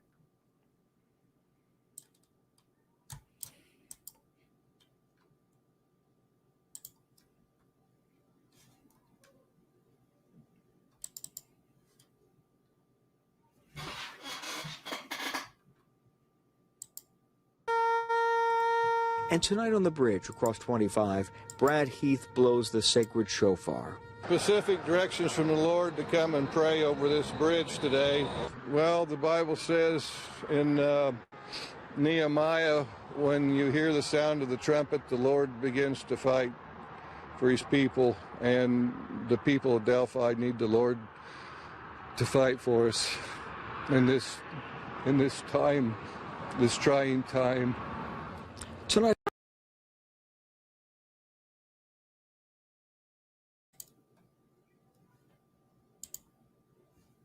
It looks like I cut out the part where they talk about Brad. He basically said, I saw something and I thought I had to, I just had to say something about what I seen. So a point that was brought up to me is that, here, let me pull this up as a reference first before I dig into that.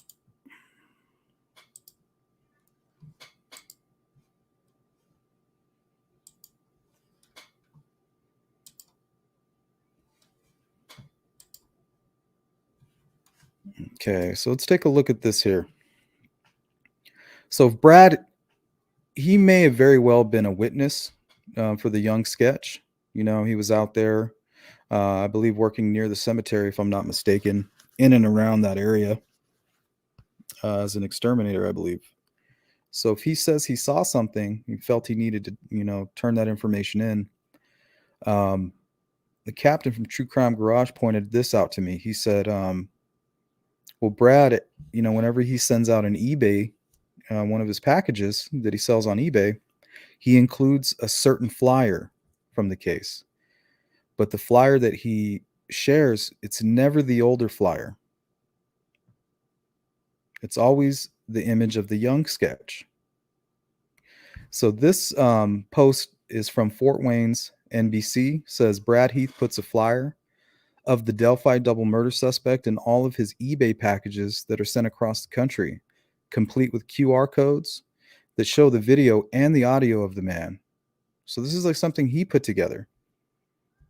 And if you notice, there's no Young sketch. And he didn't start doing this, I don't believe, until late, like right around the time they revealed this information. So I thought that was interesting. Like, he doesn't have them both listed here, despite what law enforcement has said.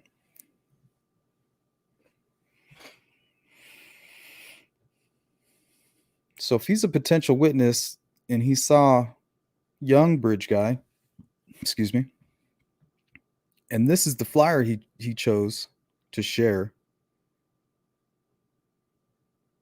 is this the guy he saw? It makes you wonder.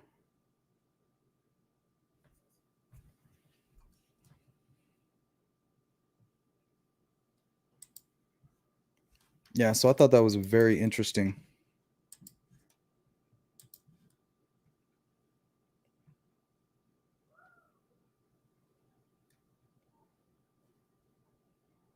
Okay. Now, if anybody wants to call in, we're going to just finish up talking about Delphi. I'm going to just hang out with you guys in the chat. Let me go and share this link with you.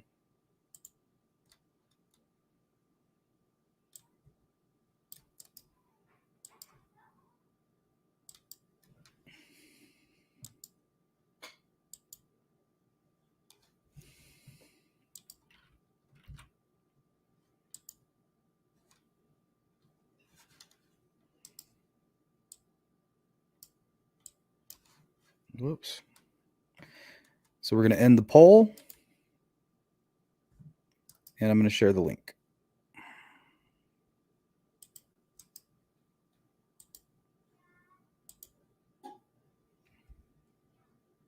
Okay, so we're asking if we thought that there was any a pattern of behavior that may exist in the profile of the bridge guy, the killer of those girls, Abby and Libby. So out of 207 votes, 68%, which is pretty overwhelming, says yes, and only 31% said no.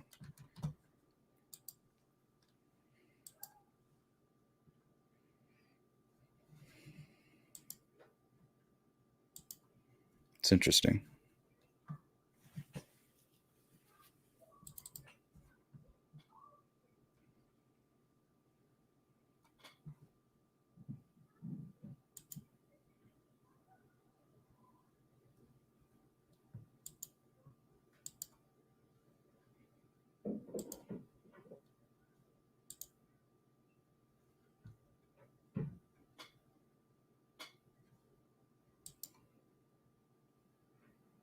Yes, we have a really great chat here.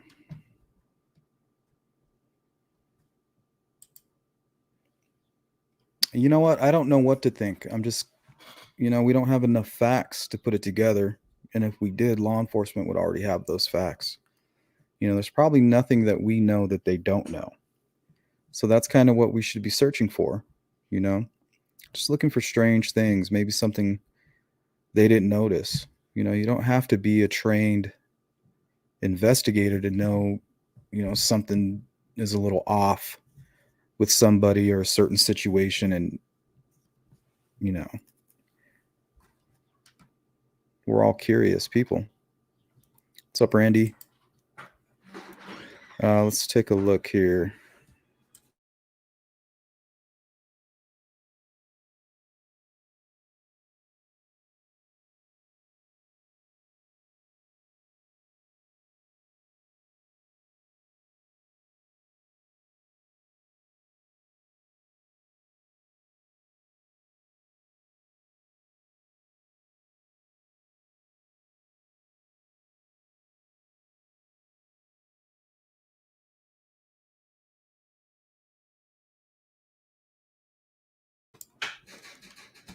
Okay, let's see here. Muffin Top.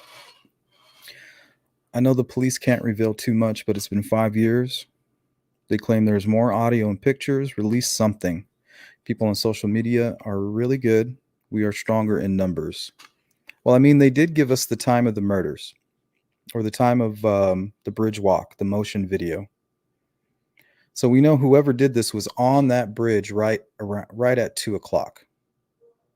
So if there's somebody in your family, somebody that you know was at the bridge that day, and you said, hey, well, he told me he left at 2 from the bridge. Well, technically he would have left at 2, but he would have been leaving to go commit a murder and then officially leave the area. So if he says, hey, I left there around 2, that could be the truth. So, I mean, that information right there was, to be honest, that's all I really wanted. I didn't expect them to release anything more than that. I was really hopeful for that. I mean, that answers a million questions right there.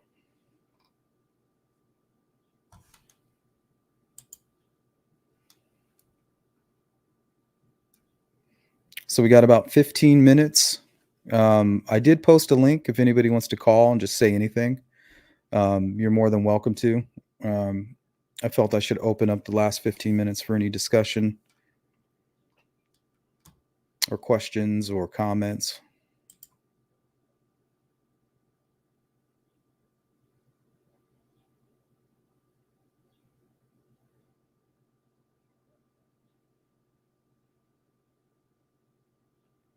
Yeah, it's hard to tell. I don't know what type of jacket that is. That's why when anybody brings it up, I'm very interested, because we may not be able to identify who Bridge Guy is with the image, you know, with the video that we've been provided. But that doesn't mean we can't identify something like an article of clothing. Because if you can have an accurate description of somebody, that's important. You know, people are always asking, what does it matter? He has polka dot underwear, or he's wearing Nike socks. Well, it does matter. Because if your left shoe is taped up and you were at the bridge around 2 o'clock, that's a very important detail. Or if for some way somebody analyzing the image can pull up some type of identifying marker, that's a big deal. That's the whole reason police need descriptions. Right now, we have a vague description. The image is just so blurry, you know, we can't find anything. But imagine if you can zoom in on something and there's a name brand or a name tag or, you know, a stain. Maybe this is the guy's painting jacket and there's a huge stain on the shoulder, and it, you know, it's an identifying mark, like, oh my God, that's such and such's jacket. He has the same paint marking right there. He was at the bridge at 2. Those two pieces of information together are now meaningful, in my opinion.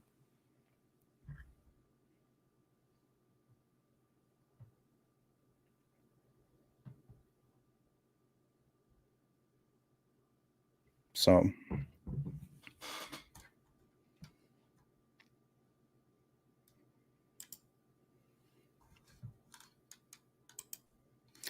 Jill says, Sleuth, guess what? You jinxed me the other day and I lost my voice due to asthma and sinuses. Sorry about that. Well, gave you a good excuse.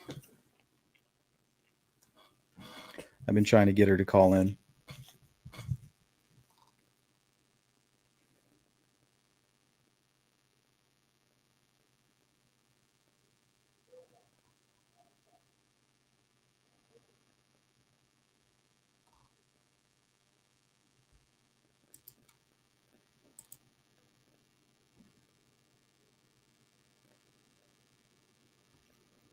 Yeah, I wonder what that is. It's driving me crazy.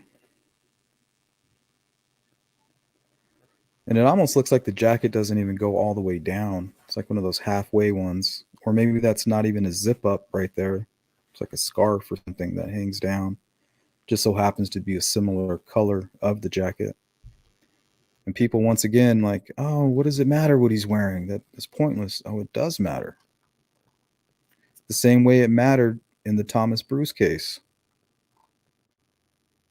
It's called a suspect description for a reason, because without the description, you can't compare it to anything.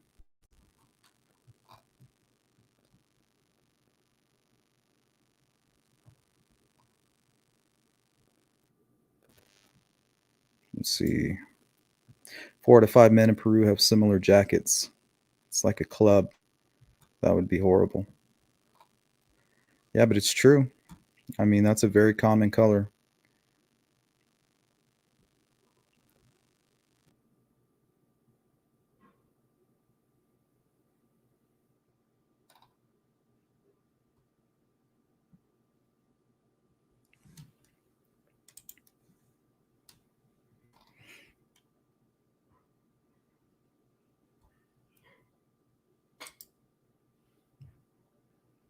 Callie M says, it's crazy how many channels are so divided. Some believe KK and Tony are involved. Others say no way. Well, yeah, they're definitely involved. But are they involved in the murders? You know? And it's very likely. I mean, that's where the evidence is pointing. But there's just nothing factual there that we know, that we know as an absolute. But it is your safest bet to assume that they're interested in Tony Klein. But me personally, I always keep an open mind. Law enforcement, they have rules. We don't have rules here. We can do whatever, we can talk about whatever we want. But when it comes to law enforcement, they have facts. They are restrained to these facts. One of the facts being, it was reported that there was a vehicle parked at the CPS building. That is a fact. Another fact is they discovered an Anthony Shots social media account was communicating with the girls even on that day. And we don't know that they were communicating on that day. I haven't heard law enforcement say that day. I've only heard Klein say it, and I could be wrong. So feel free to post up any links about that. But the thing is, you got to remember the source. We're listening to a guy who lied about everything. Everything that came out of his mouth was a lie. Him being catfishing the girls, a huge lie. And it's strange that he says, yeah, my father was extremely abusive, mentally, physically, and he even slept with my lady friends. And then 5 seconds later, he says, oh, we have a great relationship. Like, what? Like, it just doesn't make any sense to me. I just don't believe anything. So all this information that we're basing it off of information provided by a liar, a pathological liar. So I'm just careful with that information. And the same people that all they talk about is confirmation bias, they go and they exercise confirmation bias on it daily. Me, I'm constantly playing devil's advocate with myself. You got to prove yourself wrong, not right.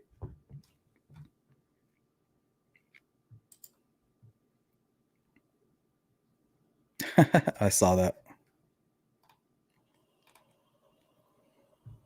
Welcome, Crime Dive.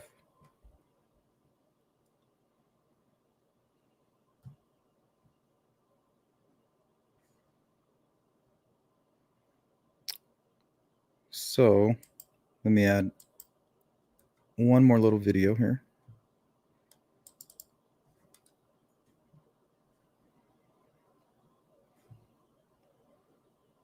I apologize if this is loud, by the way.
All right, guys, we got about 5 minutes remaining.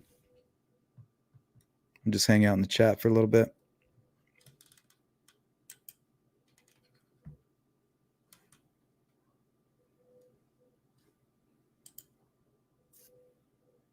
Sounds like a middle-aged male. I can see middle age or maybe late 20s, early, 30s.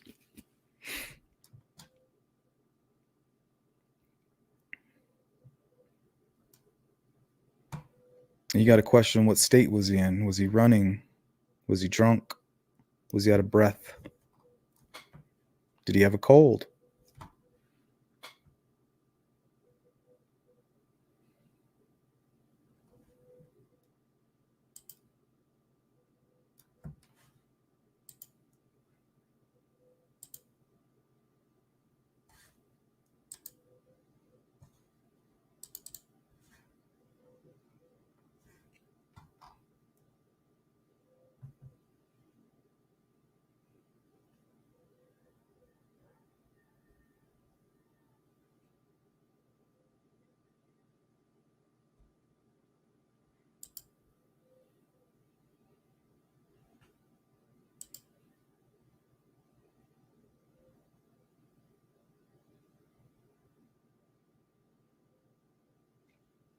Nasally?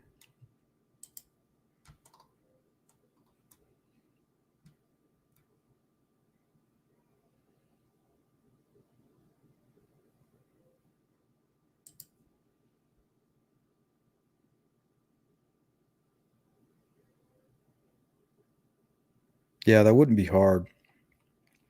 But the problem with the speculation and how our minds work today, it's like a Hollywood movie. We always fill in the gaps with this production. There's a movie set that pops up in our brain, and there's this huge production that's taking place when really it could just be something very simple. I mean, nothing simple, but something that's just right there. And maybe law enforcement have known for a really long time. But there's an alibi. And right now, if you prosecute somebody with a strong alibi, you got to worry about double jeopardy and things like that.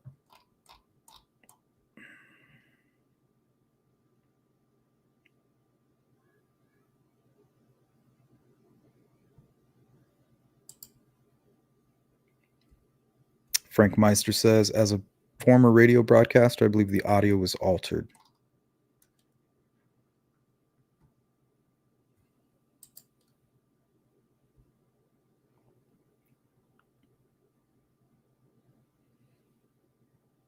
Yep. Adrenaline junkies. They're so calm, they're trying to look for something to get them excited.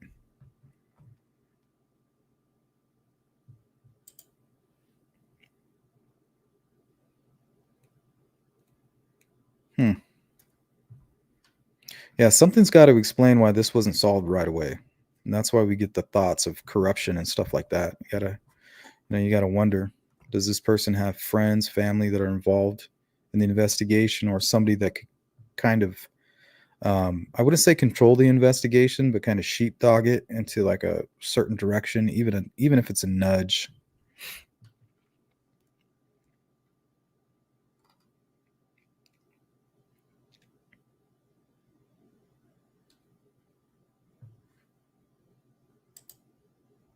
When was what? I'm sorry.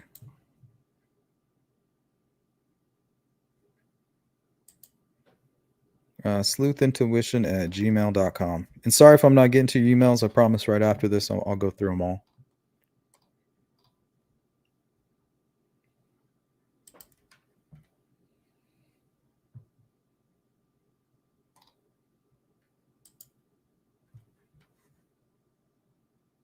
I hope so.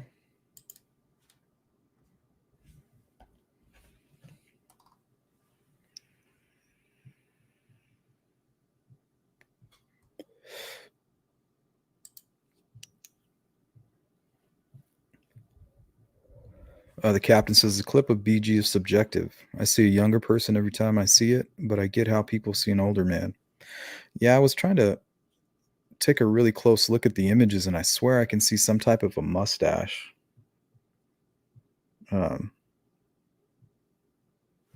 It's not too thick, but it kind of sticks out a little bit over the lip. That you just never know.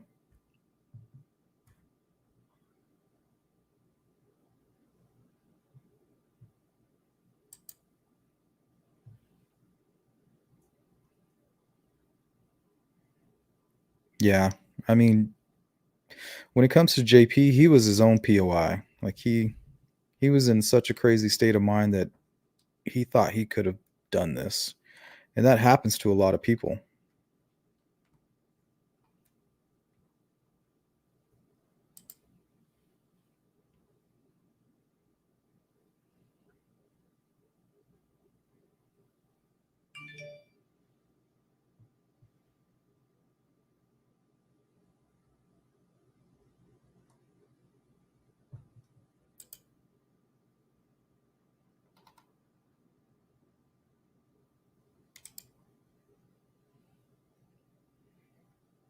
Yeah, Will Graham. JP really tried hard to make people think he's BG.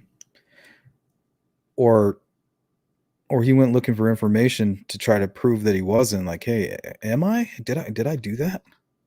Was I there? Let me ask Sleuth. He seems to know a lot about the Delphi case.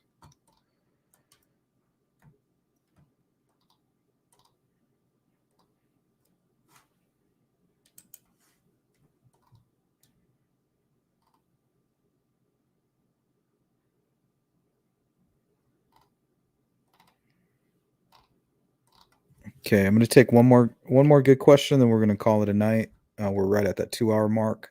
So I want to thank everybody who hung out with us, stuck in there for the entirety of the show. Appreciate it.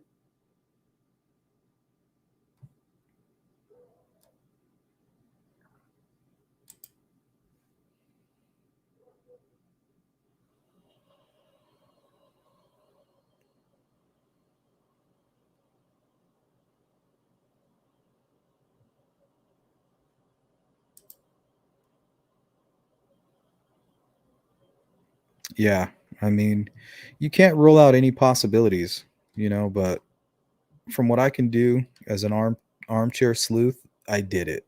I did everything that I could do. So now all I can do is show support, and it's in law enforcement's hands.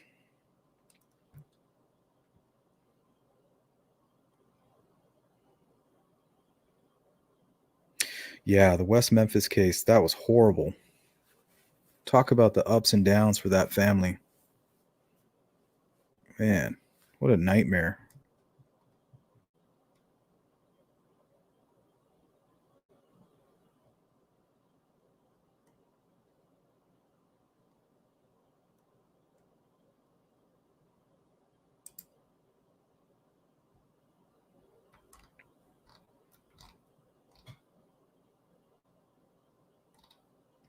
Okay, I'm looking for a good one here.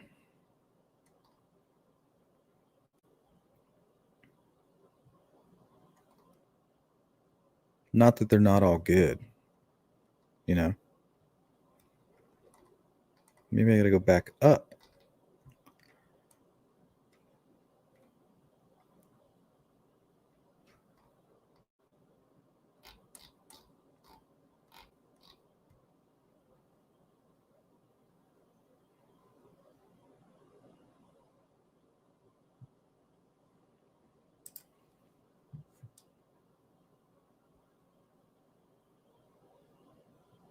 Yep, Deb, we're going to end with that. She says, thank you, Sleuth. One day, the bridge guy will be found out. So everybody, on that note, have a wonderful Sunday. I really appreciate you guys hanging out. Till next time.